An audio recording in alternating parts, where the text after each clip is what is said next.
नमस्कार, न्यूज 360 में आप सभी का स्वागत है। मैं हूं संतोष चौधरी। और जब ये कहा जाता है कि दुनिया अब भारत की तरफ देख रही है, तो भारत में कई सियासतदार इस पर सवाल उठाते हैं। लेकिन आज उनके इस सवाल का जवाब भारत में कैसे मिला, ये आपको दिखाएंगे। दूसरी तरफ महाकुंभ का समापन तो हो गया, लेकिन इस पर सियासत अभी भी आसमान छू रही है। खबर संभल से भी होगी, खबर दिल्ली से भी होगी, खबर माँ बाप को सावधान करने वाली भी होगी। ये सभी खबरें आपको दिखाएंगे, लेकिन शुरुआत करेंगे आज की सबसे बड़ी खबर। भारत की साख दुनिया में कैसे बढ़ रही है, इसका साक्षात उदाहरण आज देखने को मिला। मरीन प्लास्टिक्स और ग्रीन हाइड्रोजन में जॉइंट रिसर्च और 6G में सहयोग बढ़ाने पर भी सहमति बनी है। अलग अलग सेक्टर की लगभग 20 मंत्री स्तर की बैठकें हुई है। पीएम मोदी जब कहते हैं कि दुनिया भारत की तरफ देख रही है, आने वाला भविष्य भारत का ही है। भारत जल्द तीसरी बड़ी अर्थव्यवस्था बनने वाला है। भारत विकसित बनेगा, तो उसके पीछे पीएम मोदी की जो नियत, नीति और नियति है, उसका तस्दीक ये ऐलान है।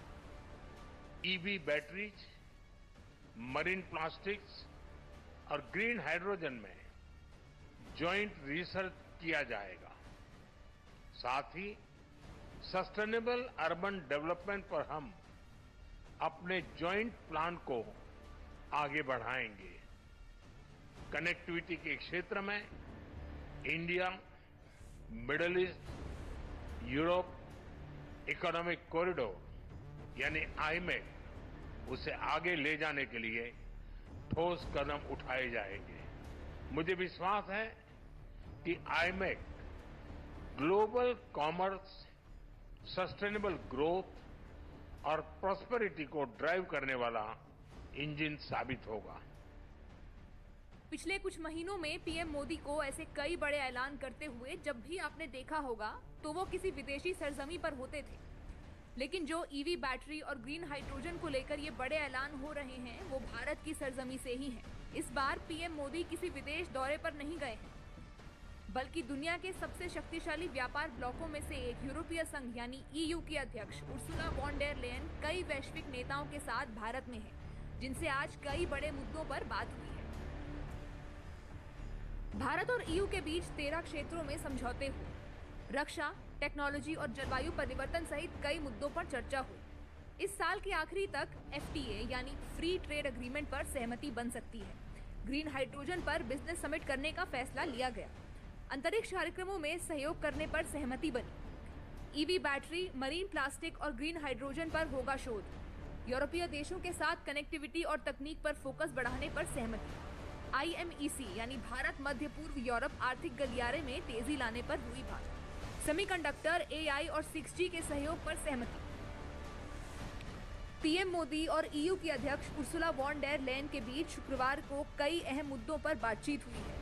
दोनों नेताओं ने भारत और EU के बीच रणनीतिक साझेदारी की रफ्तार को बढ़ाने पर ध्यान दिया है। फ्रेंड, इन्वेस्टमेंट फ्रेमवर्क मजबूत करने के लिए इन्वेस्टमेंट प्रोटेक्शन और GI एग्रीमेंट पर भी आगे बढ़ने की बात हुई है।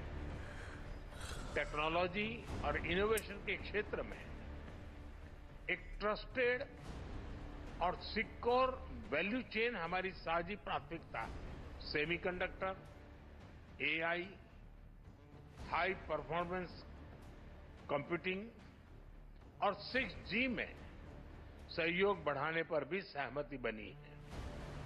हमने एक स्पेस डायलॉग शुरू करने का निर्णय भी लिया है। इकोलॉजी और इकोनॉमी का बैलेंस हमारी साझी प्रतिबद्धता रही है और इस दिशा में हमारा मजबूत सहयोग रहा है। हमने ग्रीन हाइड्रोजन फोरम और offshore wind energy business summit करने का निर्णय लिया है। EU के अध्यक्ष लेयन की ये भारत यात्रा ऐसे समय में हो रही है जब अमेरिका और EU के बीच व्यापार को लेकर तनाव बढ़ रहा है। अमेरिकी राष्ट्रपति ट्रंप ने हाल ही में यूरोपीय संघ पर निशाना साधते हुए कहा था कि यूरोपीय संघ की स्थापना अमेरिका को परेशान करने के लिए की गई थी। ट्रंप ने EU से होने वाले आयात पर 25% शुल्क लगाने की चेतावनी दी, जिसका यूरोपीय संघ ने कड़ा विरोध किया है। ऐसे में विदेशी जानकारों का मानना है कि अब EU अपने व्यापारिक निर्भरता को अमेरिका से कम करने की जुगत में लग गया है। लिहाजा ईयू भारत से व्यापारिक रिश्तों को और मजबूत करने की तरफ देख रहा है। इसकी झलक भी लेस के बयानों में दिखी। And today is no ordinary day. Europe and India are coming together. And as I read in the news, so are the planets. Indeed, today, 7 planets in our solar system come into perfect alignment.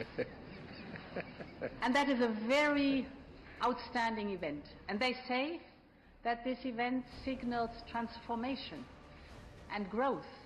And that's exactly the moment we find ourselves in. The planets are aligned, and so are Europe and India. EU के अध्यक्ष land की ये मात्र सराहना नहीं है, बल्कि इशारा भी है कि ईयू बड़ी आशा की नजरों से भारत की तरफ देख रहा है। ऐसे में महाशक्तियों के बीच जो प्रतिस्पर्धा चल रही है, वो भारत के लिए एक बड़ा अवसर भी लेकर आई है। अवसर साझेदारी को मजबूत करने का, साझेदारी को बढ़ाने का और आने वाली चुनौतियों से निपटने का, क्योंकि यूरोपीय संघ कई बड़ी चुनौतियों का सामना कर रहा है। इसका अंदाजा आप यूरोपीय संघ के व्यापार से लगा सकते हैं। भारत और यूरोपीय संघ के बीच साल 2023 में वस्तुओं का व्यापार 124 अरब यूरो था। ये भारत के कुल व्यापार का 12.2% था। अमेरिका और ईयू के बीच व्यापारिक हिस्सा 10.80% था। चीन और ईयू के बीच ये व्यापारिक हिस्सा 10.50% था। वहीं 2023 में भारत और ईयू के बीच सेवा व्यापार 59.70 बिलियन यूरो पहुंच गया था। व्यापार के नजरिए से देखें तो यूरोपीय संघ के 27 देश सीमा शुल्क के लिए एक ही स्तर की होती है। यानी यूरोपीय संघ एक सीमा शुल्क संघ है, जिससे सीमा शुल्क को कोई बाधा नहीं है। एक बार सीमा शुल्क का भुगतान हो जाने और आयात शर्तों के अनुपालन का निरीक्षण हो जाने के बाद आयातित माल बिना किसी अतिरिक्त सीमा शुल्क नियंत्रण के यूरोपीय संघ के बाकी हिस्सों में स्वतंत्र रूप से भेजा जा सकता है। भारत और ईयू की 2 दशकों की स्ट्रेटेजिक पार्टनरशिप नेचुरल है, ऑर्गेनिक है।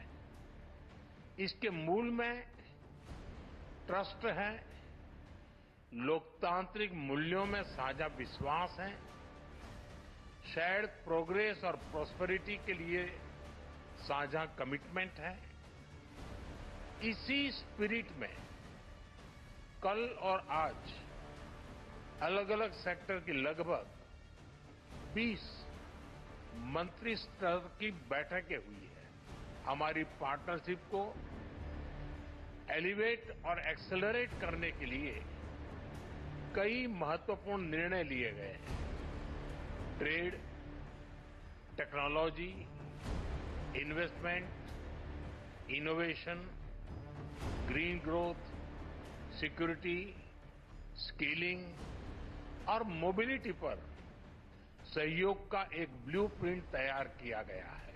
यूरोपीय संघ भारत से जापान और दक्षिण कोरिया जैसी सुरक्षा साझेदारी चाहता है, इसलिए खुद ईयू भारत को इतनी तवज्जो दे रहा है। वहीं ईयू के अध्यक्ष लैंड गुरुवार को ही 2 दिवसीय दौरे के लिए भारत पहुंच गई थी, जिसका शुक्रवार को आखिरी दिन है। और